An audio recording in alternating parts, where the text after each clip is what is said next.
由陈晓和毛晓彤主演的《云香传》正式开播，承接了长月烬明的热度，成为了5月中最出彩的一部古装剧。那么《云香传》讲述的是什么故事呢？其中又有哪些大家熟悉的演员呢？下面来跟乐风一起看看吧。《云香传》这部作品是根据方白宇的小说《千门云香传》改编而成的。在这个故事的江湖中，所讲述的是以武为尊，武功越高，越能在江湖中有着话语权。作为男主的云香，原本叫做骆文家，是一个秀才，还有一个未婚妻的存在，而家族却遭遇了变故，导致了他未婚妻被夺走，而且骆文家也被判到了矿场之中挖矿。但是在机缘巧合之下，骆文家学到了千门秘典这个秘术，并且继承了前辈的千门门主之位，之后便以前辈死去的儿子云香为自己的名字，开始了复仇之路。而在剧版的改动中，云香同样是背负着灭族的惨案，不过却前往了一个叫做云台的地方学艺，苦修10年，便进入了江湖之中。在江湖中遇到了几位至交的好友，也逐渐的体会到了他未曾感受过的温暖。其中舒亚楠这个女子更是让云香产生了一些朦胧的情愫。最开始的时候，云香也跟自己的朋友们度过了一段快乐的时光，但随着他们对自己灭门惨案的深入调查，云香也得知了很多骇人听闻的秘密，之后便经历了朋友的欺骗和背叛，以及生离死别。而当初他学艺的云台也早已经堕落，最后云香便决定捍卫自己心中的正义，开始跟云台进行对抗。这个过程里，他和舒亚楠一同扶持，而最后两人也是一同克服了万难，走到了一起，并且成功拯救了天下。故事虽然和原著有着比较大的出入，但同样是值得一看的作品，尤其是因为里面那些优质的演员。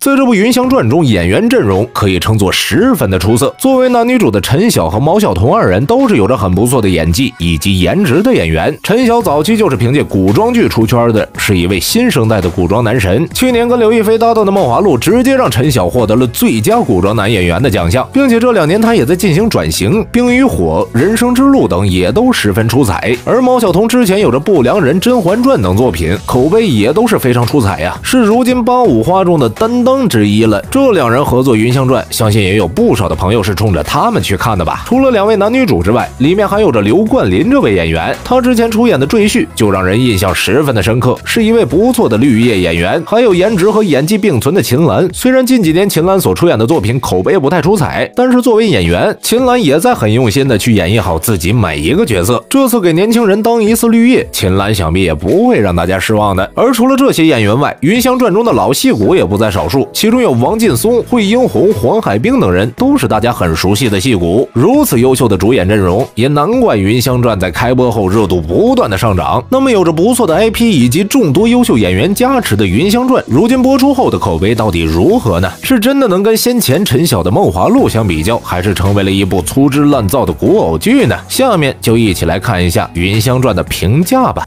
首先，在演员的古装形象上，无论是陈晓、毛晓彤还是秦岚、王劲松等演员都是十分出彩的，因为这些演员们都有着自己古装形象的代表角色，古装对于他们来讲是很轻松就可以驾驭的。而且《云香传》中也没有添加太多花里胡哨的道服化，男主在扮猪吃老虎的时候更是操作的行云流水，并且作为一部武侠剧作品，《云香传》里面的打戏也成为了一大看点。不同于之前各种的慢动作，作品中的打戏都是一气呵成的，观看起来十分的流畅，而且演员也都是亲自上阵，让大家看起来更为真实。在剧情的呈现上，编剧也删减掉了很多不必要的情节，整个故事的节奏非常紧凑，不会让观众看起来太拖沓。在如今很多剧集不开倍速看不下去的时候，这部《云香传》就可以很好的让人用1倍速能够仔仔细细看完的。而作为灵魂人物的男主啊，虽然并不会太多的武功，整体是一个柔弱书生一样的设定，但在陈晓的演绎之下，是很充分的将那种柔弱却机关算尽的形象演绎了出来。单单是一个表情和一个动作，就会让观众看到他的计谋和城府，并且里面的女性角色柯梦兰、苏怀柔都是人气非常高的存在。秦岚和许灵月的古装同样是没有让大家失望过，所以如果你找不到一部可看的剧集作品，试一下这部《云香传》，相信不会让大家失望的。它跟《梦华录》之间是各有千秋，都是近2年不可多得的优质古装剧作品。好了，今天的内容到这里就结束了，大家有什么观点的话，欢迎在下方留言互动。最后走之前，不要忘记关注乐风啊！